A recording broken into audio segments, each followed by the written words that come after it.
Hello po, ako po si Evangeline K. Tenerife, nakatira po sa Las Piñas City.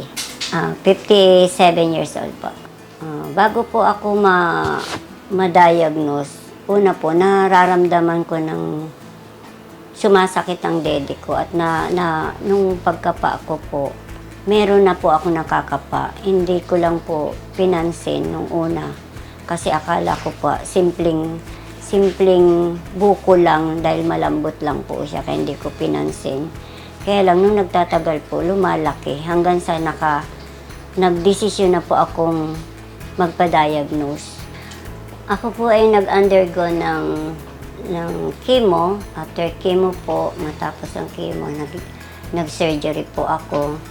Pagkatapos po ng surgery ko po, dito po ako rinekomenda sa CMC para po sa radiation. Hello po, ako po si Dr. Joel Resobal, isa ho sa radiotherapy doctor dito sa Calamba Cancer Center ng Calamba Medical Center.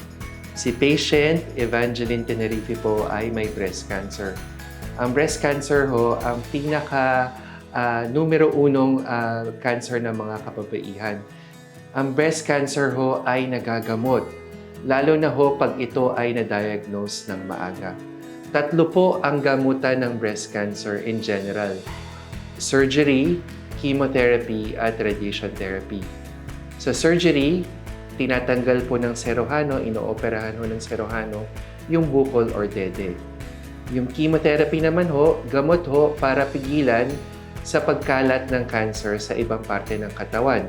Kalimitan kasi pumupunta ito sa buto, sa baga, sa atay, o minsan sa utak. Pangatlo po ang radiation therapy. Yan po ang aking linya.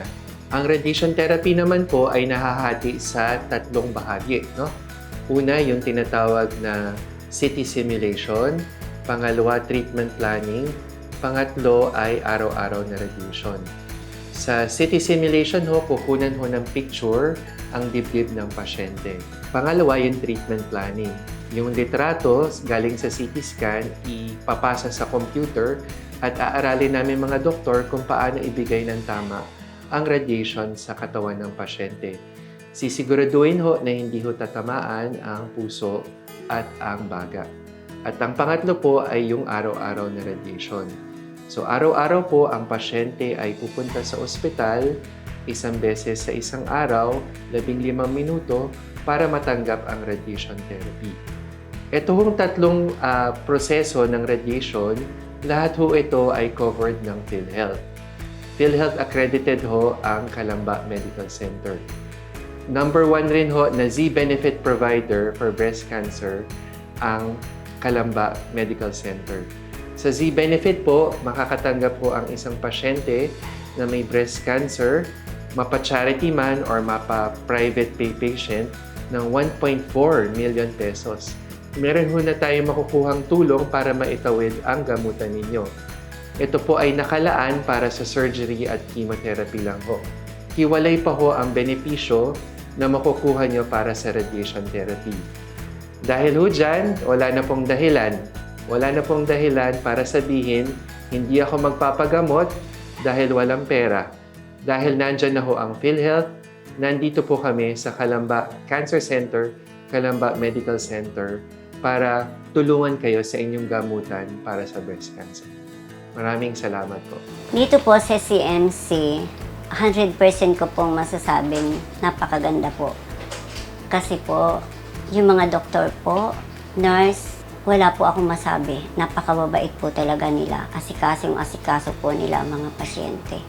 At kahit saan ka po nila masalubong, babatiin ka po nila. Kung ano po siguro, babalik-balikan ko ang CMC. At saka talaga pong ang babait na mga nurse po at saka mga doktor po. Akong satisfied po. Magmula po sa staff, sa nurse, sa doktor, pati na rin po sa housekeeping po. Talaga pong wala po akong masabi sa babait po nila na kahit saan ka po nila masalubong, babatiin ka po nila. Para po sa mga katulad ko pong may breast cancer, wag po kayong matatakot na magpa-check up. Kasi po, Doon nyo po malalaman kung ano na po ba ang karamdaman nyo. Pero wag na wag po kayong matatakot. Maraming salamat po, Calamba Medical Center.